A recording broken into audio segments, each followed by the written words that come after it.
Sobat Maestro, sesaat lagi kita akan mendengarkan program acara Renungan Hari Sabat bersama Advent Vision Media Ministry yang dibawakan oleh pendeta. Selamat mendengarkan. Yesus mau datang segera.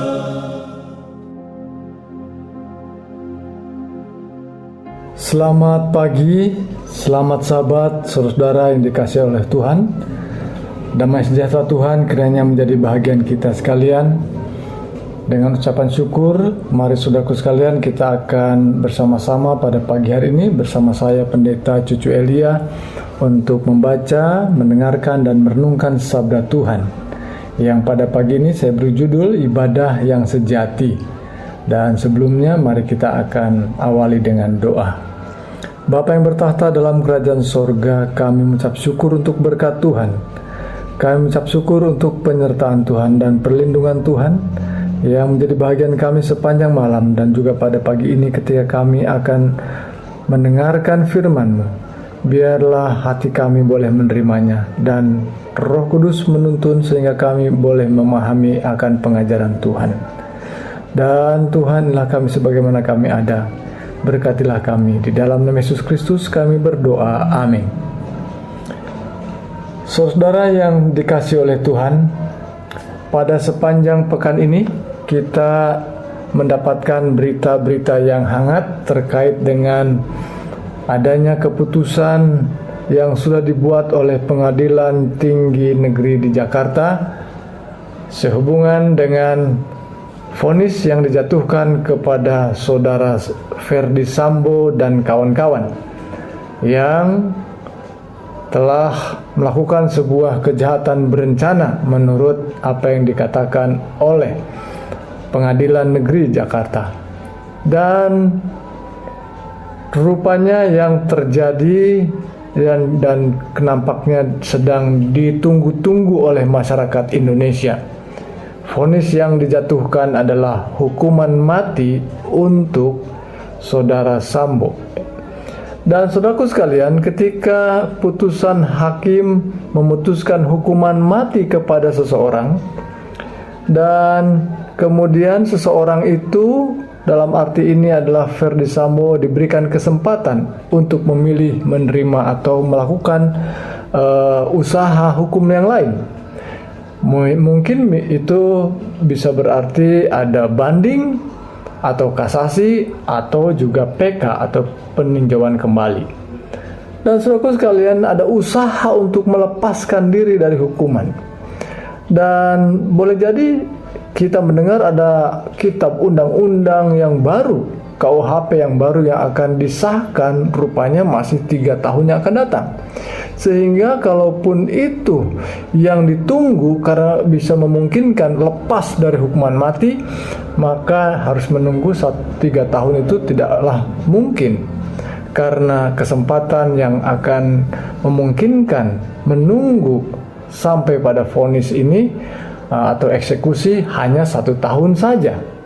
Jadi saudaraku sekalian, seperti manusia lainnya, seperti juga saudara dan saya, sama sesungguhnya. Ketika hukuman dijatuhkan, kita mau mencoba menghindar daripada jerat hukum, dari jerat hukuman itu. Dan di hadapan Tuhan, saudaraku sekalian, saya tidak lebih jauh berbicara tentang saudara Ferdy Sambo. Saya tidak berbicara tentang perannya, demikian juga usaha-usahanya. Namun saya melihat bahwa kita, saudara dan saya dan yang terhukum yang lainnya adalah sama di hadapan Tuhan. Kita adalah orang yang berdosa yang sama. Dan dengan dosa dan status hukum orang berdosa kita ini, kita layak mendapat hukuman mati, yaitu hukuman kematian kekal, dan itu oleh karena dosa. Dan kita berusaha dengan segala usaha kita, dengan segala perbuatan kita, tindakan amal baik kita, seolah-olah kita mampu menghindari akan hukuman mati, hukuman kekal yang memang ditimpakan kepada manusia berdosa. Tetapi sesungguhnya itu adalah hal yang mustahil kita bisa lakukan. karena hanya Allah saja yang dapat melepaskannya. Dan untuk itu saudaraku sekalian, mari kita bersama-sama melihat sejenak apa yang dapat dibagikan dari firman Tuhan. Kitab Mazmur pasal 50 dan 51 yang adalah sambungan daripada perenungan kita dalam merenungkan kitab Mazmur secara keseluruhan. Pasal 50 dan pasal 51 adalah satu pasal atau dua pasal yang sangat populer tentunya, terkait dengan kehidupan kita di hadapan Allah sebagai orang berdosa membutuhkan pengakuan yang nyata. Dan sebelum itu pada pasal 50 dinyatakan bahwa seorang yang datang kepada Allah dengan berbagai ibadah yang ditunjukkannya seperti juga diajarkan oleh para perintisnya, oleh para pemimpin agamanya, yaitu mempersembahkan kurban-kurban, membuat kurban-kurban sembelihan, kurban bakaran. Tetapi apa yang dikatakan di dalam ayat-ayat pasal 50 ini, disebutkan bahwa bukan karena sembelihanmu aku menghukum engkau, bukankah korban bakaranmu tetap ada di hadapanku? Tidak usah aku mengambil lembu dari rumahmu atau kambing jantan dari kandangmu, sebab punyakulah segala binatang hutan dan beribu-ribu hewan di gunung. Aku kenal segala burung di udara, dan apa yang bergerak di padang adalah dalam kuasaku. Jika aku lapar, tidak usah kukatakan kepadamu, sebab punyakulah dunia dan segala isinya.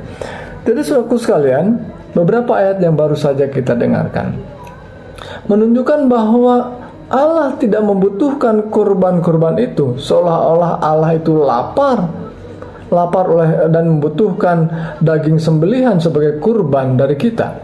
Tidak sama sekali. Kalau aku lapar, tidak perlu kukatakan kepadamu, kata Tuhan melalui kitab Mazmur ini. Artinya bahwa pengajaran firman Tuhan dalam kitab Mazmur pasal 50 menunjukkan betapa Tuhan jauh lebih dalam lagi memperhatikan kerinduan yang dalam dari seseorang, dari manusia, bukan persembahannya, tapi bagaimana seseorang berubah, bagaimana seseorang memiliki hidup dan karakternya berkenan di hadapan Tuhan. Beberapa ayat berikutnya mungkin bisa menjadikan gambaran bagi kita. Tetapi kepada orang fasik Allah berfirman, ayat 16, apakah urusanmu menyelidiki hak ketetapanku dan menyebut-nyebut perjanjianku dengan mulutmu? Padahal engkaulah yang membenci teguran dan mengesampingkan firmanku. Jika engkau melihat pencuri, maka engkau berkawan dengan dia dan bergaul dengan orang berzina. Jadi beberapa ayat ini saudaraku sekalian, Tuhan merindukan hidup yang lurus, hidup yang sungguh-sungguh berkenan kepada Allah, hidup yang sesuai dengan kebenaran firman Tuhan, hidup yang sesuai dengan hukum Tuhan. Jadi kehidupan yang benar di hadapan Tuhan adalah indah di hadapan Tuhan, dan itulah yang Tuhan rindukan, bukan kurban sembelihan, bukan juga korban bakaran, juga bukan berbagai persembahan dari kita. Dan dalam kedua pasal ini dinyatakan hal yang mirip dengan itu beberapa ayat di dalamnya. Misalnya dalam pasal 51 kita dapatkan beberapa ayat firman Tuhan. Ya Tuhan, bukalah bibirku, ayat 17, supaya mulutku memberitakan puji-pujian kepadamu, sebab engkau tidak berkenan kepada korban sembelihan. Sekiranya ku persembahkan korban bakaran, engkau tidak menyukainya. Korban sembelihan kepada Allah ialah jiwa yang hancur, hati yang patah dan remuk, tidak akan kau pandang hina, ya Allah. Luar biasa saudaraku sekalian, firman Tuhan menunjukkan pada kita pentingnya hidup kita diperbaharui, karakter kita semakin dipertajam menjadi seorang yang membawa harum bagi Tuhan, membawa hormat bagi Tuhan. Dan pasal 50 ini seolah-olah saya melihat sudah beralih dari cerita atau ayat-ayat yang ditulis oleh Korah, namun kemudian sekarang dengan nama yang lain, yaitu Asaf, Mazmur Asaf. Dan ini menunjukkan bahwa penulisnya yang berbeda, kelompok yang berbeda yang menulis, dan tetapi kita melihat bahwa ini adalah pribadi yang mirip dengan Korah, adalah orang yang bekerja sebagai orang keturunan Lewi, bekerja di dalam kegiatan keimamatan, dan dia bertugas dalam menyampaikan lagu-lagu pujian. Dan banyak kitab Mazmur juga ditulis oleh Asaf ini, sehingga disebut dengan Mazmur Asaf. Dan jadi tidak mengherankan tentunya siapa itu Asaf, adalah orang-orang yang sudah lama berkecimpung dalam pelayanan keimamatan. Dan dalam hal ini digunakan oleh Nabi Daud untuk menyanyikan lagu yang berisi tentang kehidupannya yang penuh dengan persoalan, bahkan dia jatuh ke dalam dosa dan dia mau bertobat pada Tuhan dengan menyatakan pengakuan yang sungguh-sungguh di hadapan Tuhan, membuka dirinya secara jujur di hadapan Tuhan tentang apa yang terjadi dalam dirinya. Dia rindu untuk boleh mendapat pengampunan. Dan ibadah yang sejati yang terus didengungkan dalam pasal 50, pasal 51 ini, salah satu juga yang penting adalah bagaimana kita mengakui dosa kita. Saudaraku sekalian, pengakuan dosa dalam pasal 51 ini satu hal yang benar-benar menunjukkan satu pelajaran yang indah buat kita. Bahwa seringkali kita orang-orang Kristen belajar untuk berdoa dan berdoa meminta pengampunan, tetapi dalam konsep pengampunan itu seseorang harus dengan sungguh-sungguh mengakui dosanya, mengakui, menyadari bahwa ada satu tindakannya yang di hadapan Tuhan salah dan bertentangan dengan sifat-sifat Allah. Mari kita lihat pasal 51. Kasihanilah aku ya Allah menurut kasih setiamu, hapuskanlah pelanggaranku menurut rahmatmu yang besar. Bersihkanlah aku seluruhnya dari kesalahanku dan tahirkanlah aku dari dosaku. Sebab aku sendiri sadar akan pelanggaranku, aku senantiasa bergumul dengan dosaku.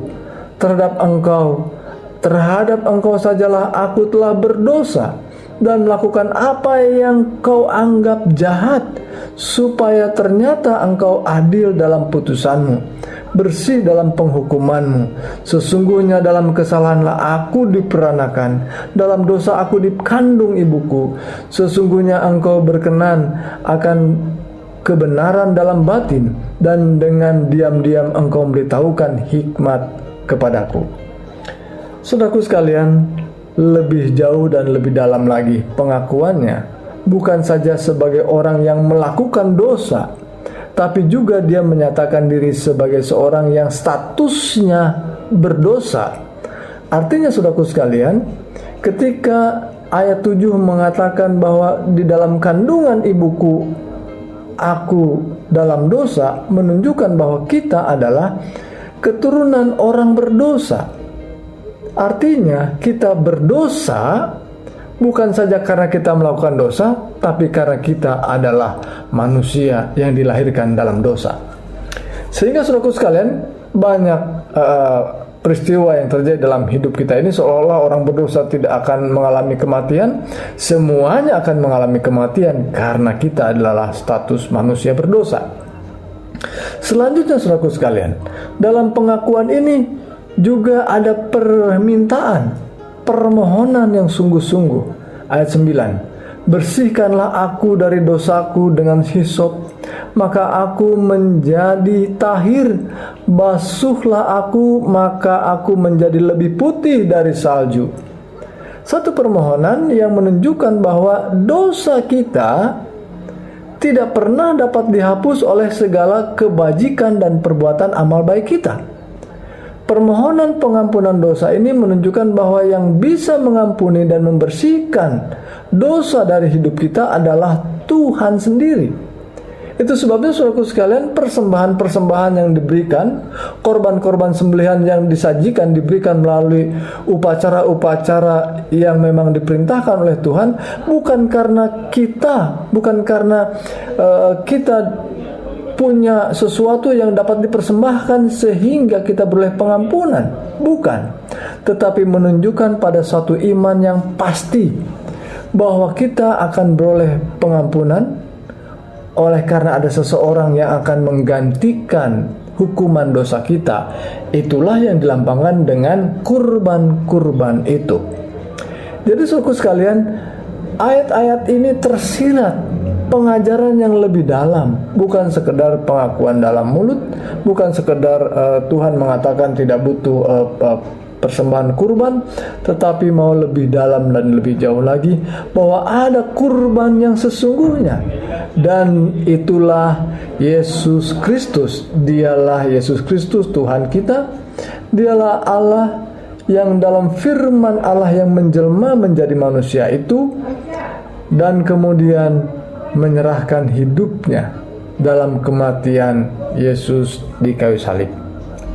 Jadi saudaraku sekalian, Yesus Kristuslah kurban sembelihan itu, kurban yang sesungguhnya. Sehingga ketika Yohanes Pembaptis melihat Yesus, pada waktu Yohanes Pembaptis membaptis banyak orang dan membawa orang pada pertobatan yang sungguh-sungguh, dan Yesus lewat di sana dan dia segera berteriak, "Lihat anak domba Allah yang menghapuskan dosa dunia." Artinya saudaraku sekalian, inilah sesungguhnya anak domba yang selama ini menjadi lambang bagi orang-orang Israel, orang-orang Yahudi yang mempersembahkan kurban. Jadi bagi orang-orang Israel yang mendengar istilah anak domba yang diarahkan kepada Yesus, mereka sudah sangat paham apa yang dimaksudkan oleh Yohanes Pembaptis. Dan satu-satunya cara, satu-satunya jalan seseorang boleh mendapat pengampunan adalah datang dan mengaku dosa kita ke hadapan Allah melalui jasanya Yesus Kristus. Itu sebabnya dalam 1 Yohanes pasal 1 ayat 9 bahwa kita dituntun untuk mengadakan pengakuan. Akuilah dosamu. Mengaku di hadapan Allah, maka Allah yang setia dan adil itu akan menghapuskan segala dosamu, membersihkan segala kejahatanmu, dan itulah kuasa Tuhan yang bisa menghapuskan dosa kita. Dan benarlah apa yang dilakukan oleh Raja Daud yang jatuh ke dalam dosa. Saudaraku sekalian, seperti cerita yang saya ceritakan di awal, boleh jadi ada orang terhukum, Verdi Sambo, yang terkait dengan kejahatan pembunuhan ataupun juga ada perzinahan terkait di dalamnya dalam cerita itu. Tetapi sesungguhnya saudara-saudara kita ini dan juga kita adalah orang yang sama melakukan kejahatan di hadapan Allah. Dan kita harus datang dengan pengakuan yang tulus, pengakuan yang sungguh-sungguh, seperti juga Raja Daud, seorang yang terhormat, seorang pemimpin negara yang luar biasa, tetapi dia merendahkan dirinya di hadapan Allah yang adalah Raja dari segala raja, dan dialah yang sesungguhnya boleh berkenan mengampuni segala dosa dan pelanggaran kita. Karena dialah sesungguhnya, kepada dialah kita berdosa, kepada dialah kita sesungguhnya memberontak oleh karena pelanggaran kita. Saudaraku sekalian, sekalipun memang Tuhan tidak menginginkan kurban-kurban sembelihan itu, tetapi ketika kita datang dalam kesungguh-sungguhan, hati yang remuk tadi, hati yang benar-benar mengakui keberadaan kita yang jahat itu, maka persembahan itu adalah persembahan yang indah di hadapan Tuhan. Itu sebabnya dalam pasal 50 ayat yang ke-22 dan 23 dikatakan demikian. Perhatikanlah ini, hai kamu yang melupakan Allah, supaya jangan aku menerkam dan tidak ada yang melepaskan. Siapa yang mempersembahkan syukur sebagai korban, ia memuliakan aku. Siapa yang jujur jalannya, keselamatan yang dari Allah akan kuperlihatkan kepadanya. Saudaraku yang dikasihi oleh Tuhan, kiranya Tuhan menolong kita menjadi seorang yang benar-benar memberikan dirinya, memberikan hidup kita sebagai persembahan yang hidup, dan saat yang sama itu adalah cara kita menunjukkan ibadah kita yang sejati, dengan cara juga mengakui segala dosa dan pelanggaran kita. Tuhan Yesus memberkati kita. Mari kita berdoa. Bapa yang penuh kasih, kami ucap syukur untuk firman Tuhan. Kami ucap syukur untuk berkat pengajaran yang kami dapatkan melalui kitab Mazmur ini. Ada banyak berkat yang kami boleh terima melalui firman Tuhan yang Engkau nyatakan melalui hamba Tuhan dalam kitab Mazmur ini. Dan biarlah Tuhan menolong kami, biarlah kami terus dan semakin bertumbuh dalam iman, semakin lebih sungguh-sungguh lagi untuk menyerahkan hidup kami kepada Tuhan, mengaku dengan sungguh-sungguh segala pelanggaran kami dan bahkan jijik melihat dosa-dosa yang kami perbuat, sehingga kami sungguh-sungguh mengalami pertobatan dan hidup berkenan di hadapan Tuhan. Ya Bapa, mohon penyertaan Tuhan dalam seluruh langkah hidup kami pada hari ini. Sepanjang hari Sabat ini kami boleh berbakti dan memuliakan Engkau Tuhan. Berkati juga bahkan saudara kami yang dalam lemah iman, teguhkan dan kuatkan mereka Bapa. Roh-Mu kiranya menyanggupkan mereka untuk kembali di hadapan Tuhan. Demikian juga yang sakit oleh karena lemah fisik dan sungguh-sungguh membutuhkan akan jamahan tangan Tuhan. Kiranya Engkau menjamah dan berikan kesembuhan. Inilah doa kami dan syukur kami Bapa, di dalam nama Yesus Kristus kami berdoa dan bersyukur. Amin.